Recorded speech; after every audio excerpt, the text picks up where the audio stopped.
So what I'd like to talk to you about today is the first quiz. And the first quiz is really the first midterm. So we have 2 midterms in the course usually.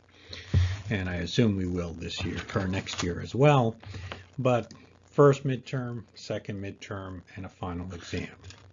2022 was a little bit different because the first quiz was online. The second quiz or midterm was in person. So I'm going to talk about a number of different exams, and right now I think I have about 3 sets of videos, 2020, 2021, and now 2022, that cover basically these quizzes and midterms. 2021 was it was a COVID year, a little bit different, and so all of the exams in that year were online. 2020, the final exam was online, as was the second midterm. In this year, 2022, the quiz, this exam, was online. The other 2 were not. So I'm starting out with an MIU instructor who's tossing a small tool, and that small tool is moving horizontally with an initial velocity v sub naught. There are a number of different measurements given to you on this thing. 0.7 meters, 1.5 meters, 2.8 meters. You're asked to find the minimum magnitude of V naught such that it just misses the corner B.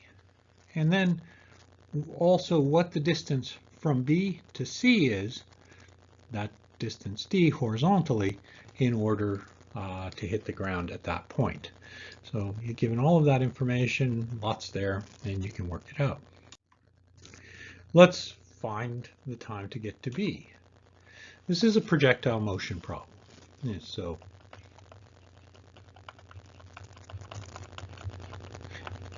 that's one of the things that we sort of emphasize in the first part of the course. And the first part of this is to solve for the vertical velocity or vertical displacement. And so y naught is given as 0. That's the top. The initial velocity in the vertical direction is 0, and the only acceleration is going to be gravitational, so it's g. Substitute in all the terms and figure out the time to get to point B. You have the height, and you get TB, which is equal to minus 2YBG square rooted, or YB is minus 2.2 meters. And the time to point B is 0.67 seconds. We, again, as we're doing these problems, try to remember definitions, and so this is helpful to sort of recognize. Use this to calculate the initial velocity, because now we know what we want to know what Vx naught is.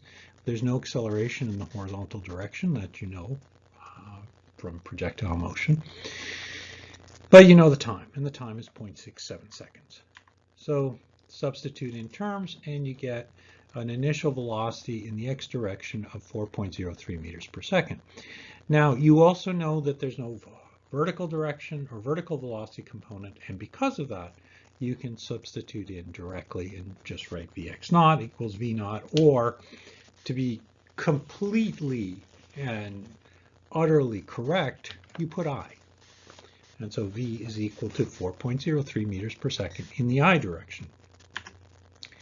To get to point C, you know the distance down, and again you figure out YC is minus 5 meters, TC is 1.0096 seconds. Substitute in x sub c with the time that you already know, and you get an x sub c which is equal to d, which is 1.37 seconds, or meters, excuse me. Projectile motion, constant acceleration, distance-time relationships, basically sections 2.3 and 2.4 of the text, Merriam and Craig. This was a bit more involved. Cameras placed along a stretch of straight road to attract entering race cars. Car enters the stretch at A with a speed v sub A of 155 kilometers an hour, accelerates at a constant rate so that at C it has a velocity of 323 kilometers an hour, where D, the distance from A to point C, is 1 kilometer. The distance L, which is from the camera to point B, is 15 meters. Determine the car's acceleration in XY coordinates. The car's angular velocity, or camera's angular velocity, excuse me, in rads per second when the car is at A. The camera's angular velocity when the car is at B.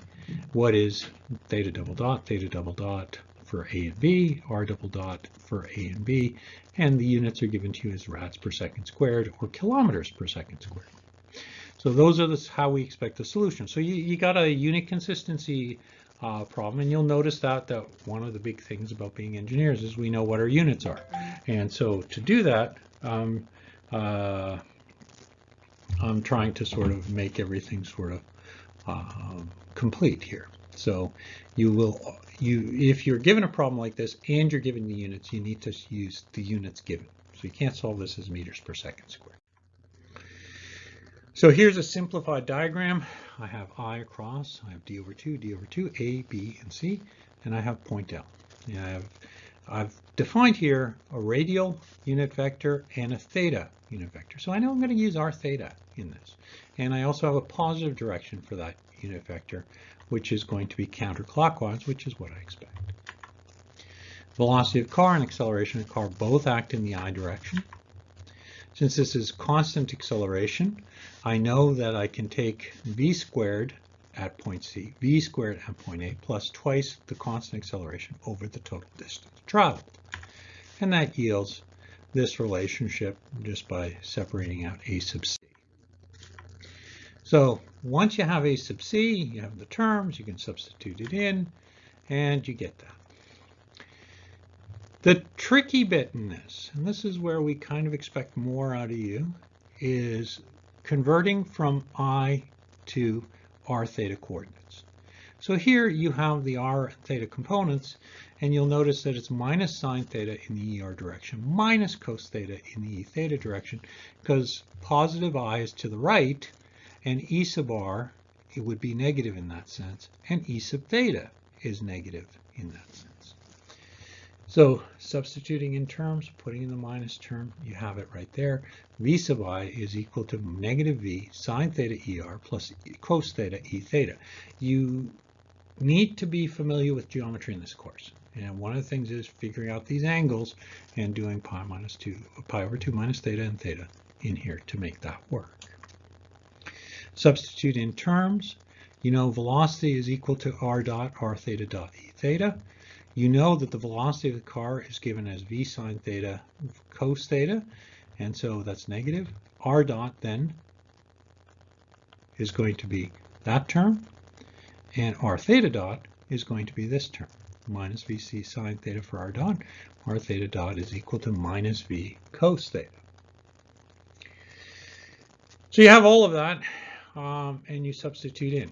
This is not a difficult problem as long as you know the definitions. It's an impossible problem if you have not put together your crib sheet and put all this information together already so that you can use it on your own. We know what the solutions are. Theta dot A is equal to VA cos theta A divided by RA, negative. Theta dot B, same thing except with B's instead of A's. RA is directly from the geometry, and cos theta A is also directly from the geometry. And you should know how to do this. And one of the things that I encourage you to do is actually do this on your own. RB is equal to L, and cos theta B is equal to 0. Remember how we defined everything from the vertical axis in this case. If you substitute in terms, you got theta dot A, theta dot B. You have VAL over D squared, D over 2 squared plus L squared. The second term, because you're putting in slightly different expressions, looks a little bit different. And you end up with VC squared plus VA squared over 2L squared, square rooted. So acceleration C in the units given, it's kilometers per hour squared, I guess, is 2076 kilometers per hour squared. Theta dot A is minus 0.0006 rads per second. Theta dot B is minus 4.6913 rads per second. Acceleration is equal to minus AC sine theta E sub r plus cos theta E sub theta. And again, same units, but the terms are slightly different between the two. And so you solve through. And so same thing as before, you just take the E sub r term that is the same in both and use it. And then you use the E theta term for the E theta terms. But in this case, I know theta dot, I know r dot, I know r. I just don't know r double dot and theta double dot. So I'll solve for those. Solving for them, I get two equations, one for theta double dot, and I can substitute in for the two positions. Solving for the two positions, I get theta double dot A, which is going to be that mess, and theta dot B, which is less complex and it's directly normal to the camera. I get theta dot double dot B. Theta dot double dot A is minus 8 times 10 to the minus 5 rads per second squared in the E theta direction, and theta dot B double dot is equal to minus 0.1033 rads per second squared. Accelerations for the rad term or r terms, substitute in, same thing. Substitute in all the expressions, calculate them for RA and RB, and again, this time they're in the r direction. Now, different terms, significantly higher order of magnitude, and it kind of makes sense. Something that's far away and that's approaching you, you don't have to turn your head as fast. If you're staring right at the car and it's speeding by at 250 kilometers an hour, it's going to go right past you really quickly. And so your head is going to spin as you do that, as you watch. So there's an intuition that you do try and develop, but you have to be very, very careful with that. Try not to do anything crazy with the intuition. Just sort of say, okay, look, does my answer make sense? Yeah, it kind of makes sense and it sort of follows.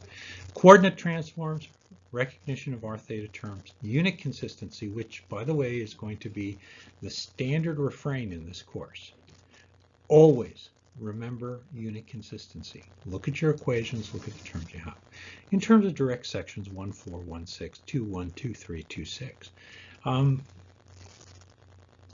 It's going to be a general mix of material, usually in the first 2 chapters of the text, by the time we get to this quiz. You have a number of different resources available to you to help, but make sure that you do follow along. Unit calculations, projectile motions, coordinate transforms. And one thing that I would encourage you to do, and people often ask me, is what do you expect to know on the quizzes? And again, the answer is please take a look at our past quizzes. We don't change very much year by year, and see how we've done this in the past. That, I think, is more than enough guidance to get you through this and to make sure that you know what to expect on the next quiz. Thank you very much, and we'll talk